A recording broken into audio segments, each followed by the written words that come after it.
रुस्तमपुर गांव में राम भरोसे नाम का एक किसान रहा करता था। उसके दो बच्चे थे, एक मुनिया और दूसरा बिज्जू नाम का एक लड़का था। मुनिया बिज्जू से 3 साल बड़ी थी, लेकिन वह बिज्जू को माँ की तरह प्यार करती थी। वह बचपन से ही जो भी पैसा मिलता उसे सजो कर बिज्जू के लिए रख लेती। मिठाई मिलती तो वह स्वयं न खाकर उसी के लिए अलग रख लेती थी।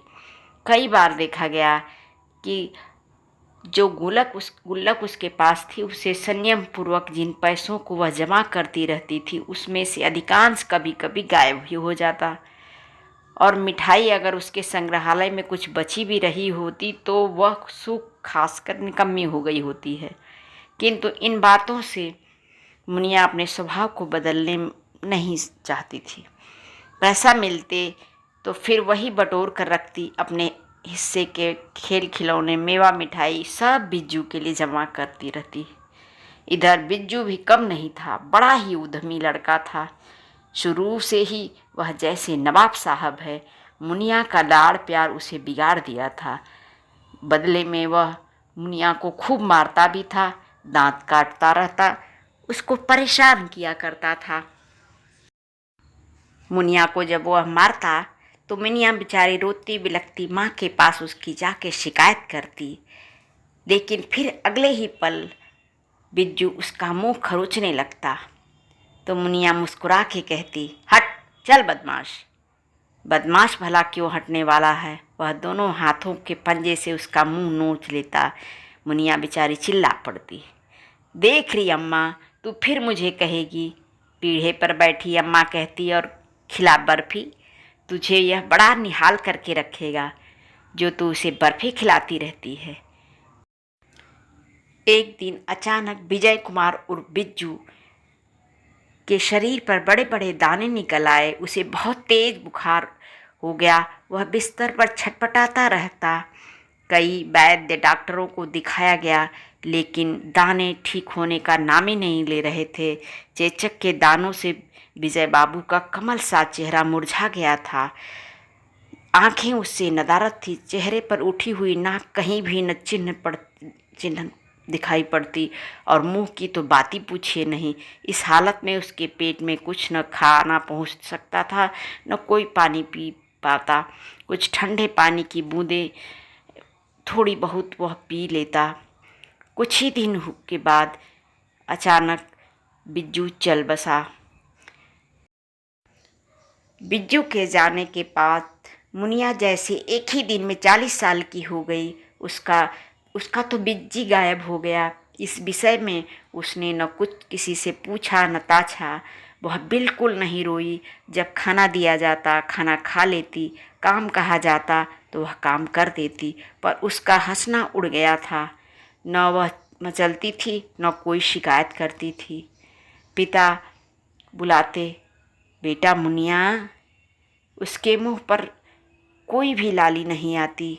वह पिता के पास आ जाती, खड़ी हो जाती, मानो कह रही हो, बाबूजी मुझे गोद में लेना चाहते हो तो ले लो, मैं यहाँ खड़ी हूँ, मैं आपके सामने ही तो हूँ।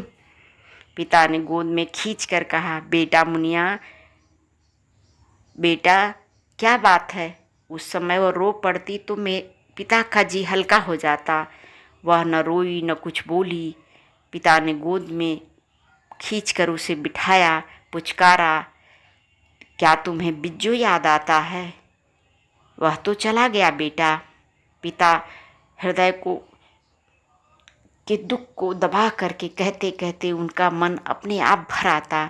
यह बात उन्होंने जानबूझ करके और बड़े साहस के साथ निकाली थी, जिससे यह लड़की रोए, किंतु वे शब्द निकलते निकलते उनका गला भर आया था।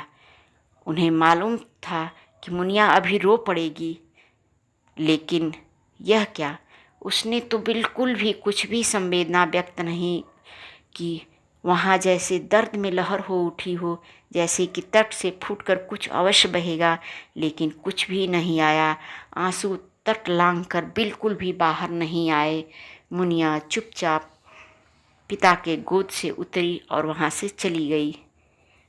उसकी माँ उस बात पर भय से कांप उठी।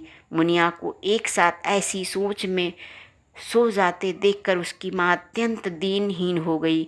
मुनिया का मन नहीं बहला और न उसका मन दुख से खाली हुआ। वह ऐसी भरी रही कि तट को छोड़कर बहने की उसकी कोई आवश्यकता ही नहीं रही। बेकली के मारे उसको बीमारी आ गई।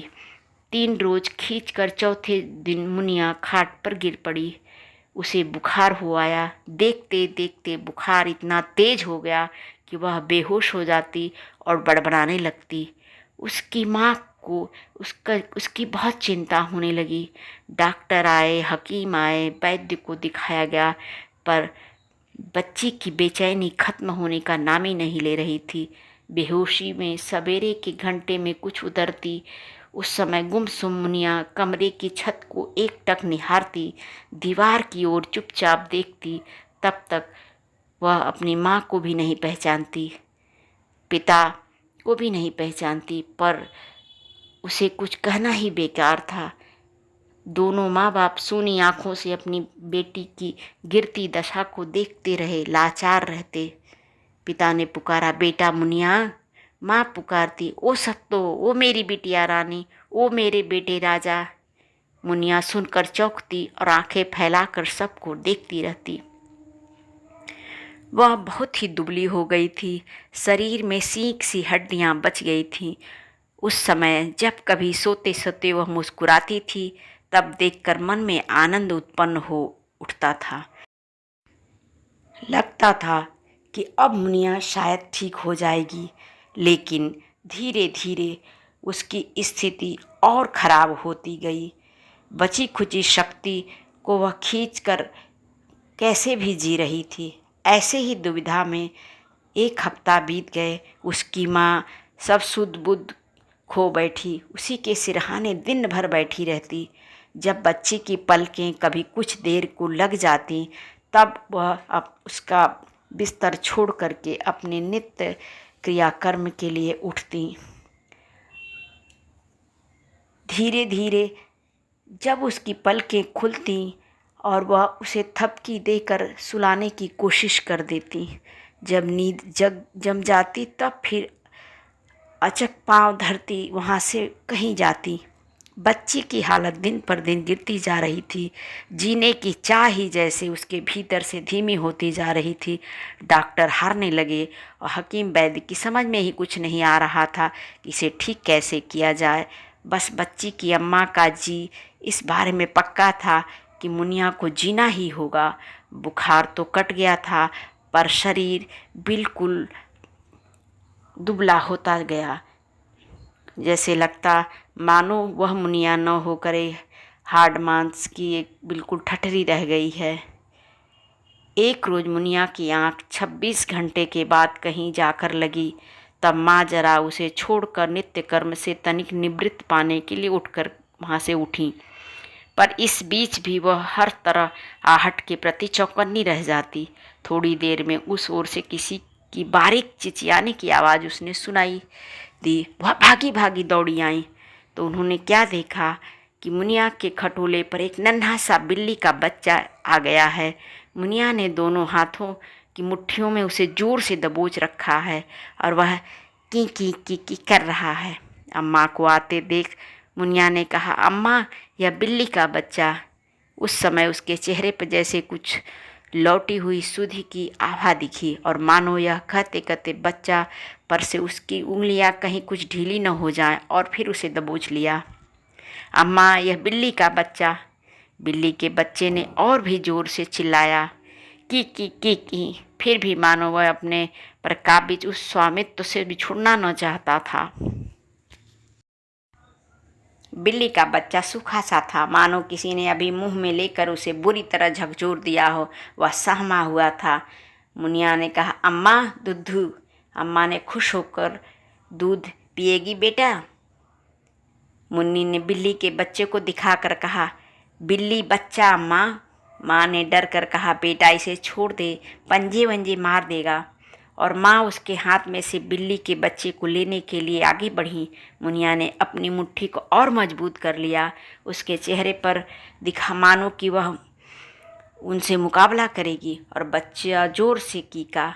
माँ पास आते आते रुक गई। धीमी और मधुर वाणी से बोली, बेटा इसे छोड़ दे, जानवर है, पंजे वंजे गाड़ देगा। मुनिया ने कहा, अम्मा बिल्ली बच्चा दूध पिए। कहकर बच्चे को जोर से अपनी छाती से उसने खींच लिया।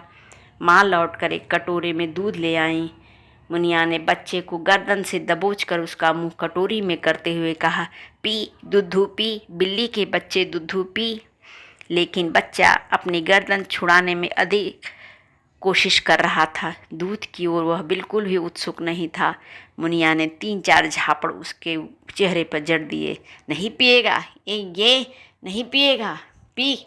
पीट पाट कर जब फिर उसका मुंह कटोरी में किया तब भी बच्चा हट कर रहा था।